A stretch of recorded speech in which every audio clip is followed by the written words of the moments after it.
So I don't know if you can see it, but I definitely still have paint in my hair, and it's been over 2 weeks, so I promise I'm not graying, it's just the paint.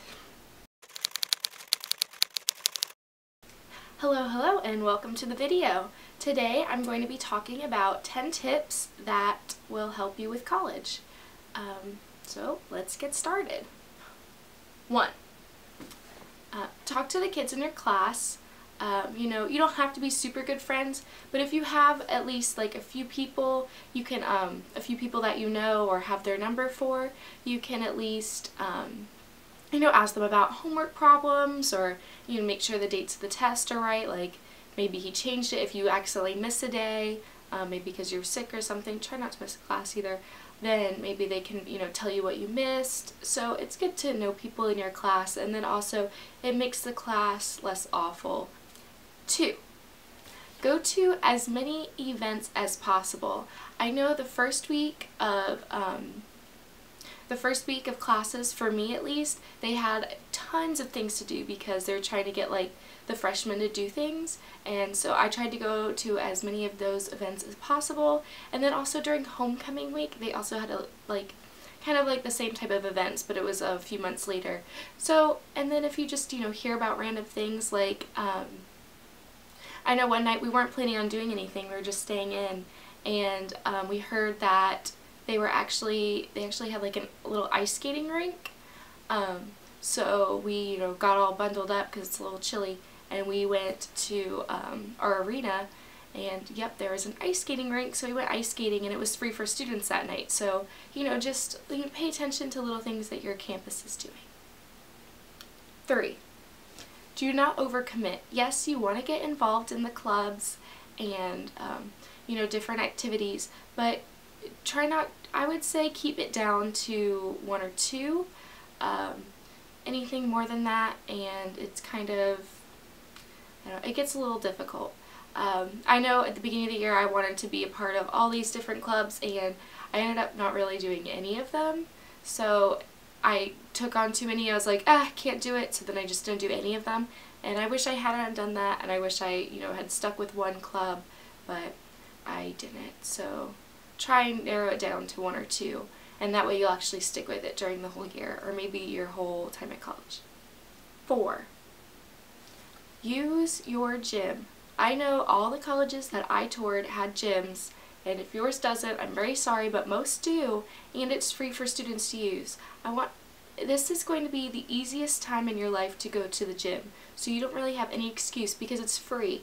Also, my gym had a bunch of exercise classes, which I loved, so I would go to those, and I almost liked going to those better than working out at the gym. So if you have, you know, any exercise classes or a gym, or mine even had a lap pool, which I like to swim occasionally, so I do that, then you just gotta go ahead and do it and get yourself up and go to the gym. It's not that hard, and also you can keep off that freshman 15. 5. Before you go to college, try and see, like maybe if you tour during the school year, when you toured during the school year, or if you toured over the summer even, try and see what the kids or the other college students go around on. Like, do they bike? Do they, you know, go on a longboard, or even like little scooters? I know at the school my friend goes to, they use like a lot of like those motor-powered scooters, those little mopeds, that's what they are, and they go around on those, and you'll see them everywhere. But they have a drive-through campus. My campus isn't a drive-through campus, so a lot of people longboard or walk. So you won't see any of those moped scooters going to classes, but you will see a lot of longboarders, and you want to try and steer clear of them. So that's my suggestion, is to just know, especially maybe I don't longboard, but if you do, then you would know to bring your longboard, and you know, you would fit in. 6. Your professors are not out to get you, and a lot of them can be really kind. You can go and talk to them during their office hours, especially if you have a question. A lot of people recommend going before you actually do have a question and just going to introduce yourself, but I don't know, that's just kind of weird, just being, hey, I'm Katrina, I'm in your class, bye, kind of thing. I mean, if you have like a legitimate question about the subject, I would totally go and introduce yourself in the beginning. Or, you know, once you're given some homework, go like maybe in the first week or so and go and just, even if you don't have a question of the problem, just ask them about it, and then that way it gives you something to talk about and they can, you know, help you. So yes, your professors are pretty nice usually, and you should definitely utilize them. 7. Manage your time. Use a schedule, get a book, write everything you have to do, use a calendar. In the beginning, my first semester, I used this little notebook, and I would put down all my assignments, and then I'd cross them out when I had them done, and I also put major events or like when I had a test. That's what I used. It was really helpful, but then I didn't really use it so much the second semester. I actually created, I don't have it with me because I threw it out, but I actually just took a piece of notebook paper and I wrote down the assignments as I got them, and I used a different color for each class. So I'd write down the assignments and also write down the due date, and then that way I could you know, keep track, and then I'd, you know, scribble it out when I had finished it, and then I would put all my tests and other important dates. I had a calendar, like a dry erase calendar that I used. Any calendar would work. So that's just kind of how I scheduled my time. And then when I felt like I had a lot to do or wanted to get a lot of stuff done, I would actually go the night before. I would go and I would write out, you know, like the exact times I'd be doing something. So I'd be like, okay, 8 o'clock, wake up.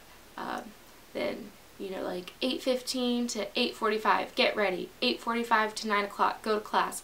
9 o'clock to 10:15, you know, physics class. And then I would just keep going in, and I'd schedule in like when I was going to eat, when I was going to do my homework, when I was going to go to the gym, and that kind of helped me stay on schedule. I even made, like, when I was doing my homework, I'd be like, okay, you're working in chemistry now. Okay, you're working in calculus. So I would even like say, you know, what assignments I'd be working on. Now, I told my one friend about that, and she said she doesn't like leaving her assignments unfinished or like switching really quickly, like she wouldn't be able to switch. So in her case, you know, maybe that whole day she would try and work on one assignment, or, you know, just say homework and leave it up to her when she works on it. But in my schedule, it was kind of loosely followed. I didn't follow it exactly. I tried to, but, you know, sometimes things would come up. But I tried to follow it as much as I could. So that's my tip to you, is to keep a schedule and manage your time. 8. So when eating out, you know, college students, they're notoriously known for not having a lot of money. And so when I ate out, I would, like, if it was a larger portion, I would try and only eat half of it. I wouldn't actually, you know, go ahead and like cut it in half and be like, okay, I could only have this amount. No, I would just like kind of eyeball it and eat half of it, and then the other half I would take home, and it was a meal for later. Now, not all the time can you know, do this, but like especially one of the places I really like to go is Chipotle, and their bowls are big enough to save some for later, and like I make sure I put on all the veggies that I can that I like, and then yeah, I usually just only eat half of it, and the other half I will take home, or even if I eat it later that day, it's still like you're getting 2 meals. So that's my advice, is to cut your meals in half. 9. If you are living with someone, if you share a room with someone, even if you share like a bathroom or the kitchen or anything, try to get along with your roommates. It's really going to help you. I know, you know, not everyone is as blessed as me to get really amazing roommates and suite mates, but you know, even if they're not that good, try at least, especially in the beginning, you know, maybe if they're not, you know, listening, or, you know, if they're still doing the things that you've told them you don't like when they do, maybe then you can try and talk to your RA about it, or, you know, someone who's in charge of housing, but really try and make it work, because if you do not like your roommate, you're really not going to enjoy being in that room, and you have to sleep in that room. So, you know, the better you get along with your roommate, the better it's going to be for you, and, you know, the better type of experience you're going to have at school. So I just recommend, you know, really trying to make it work with your roommate. My one friend, she lived in an apartment style, so she was with 3 other girls, and they each had their own bedroom, and they shared the living room slash like dining area and then the kitchen. And they were so messy. She didn't really like them, and she didn't like being in her apartment all the time, so get along with your roommates. And now my last tip, tip number 10, is to call home. I was lucky enough to live only 2 hours from home, so I'd be able to visit home. I didn't go every weekend. I do not recommend that, especially if you want to get to know people on campus.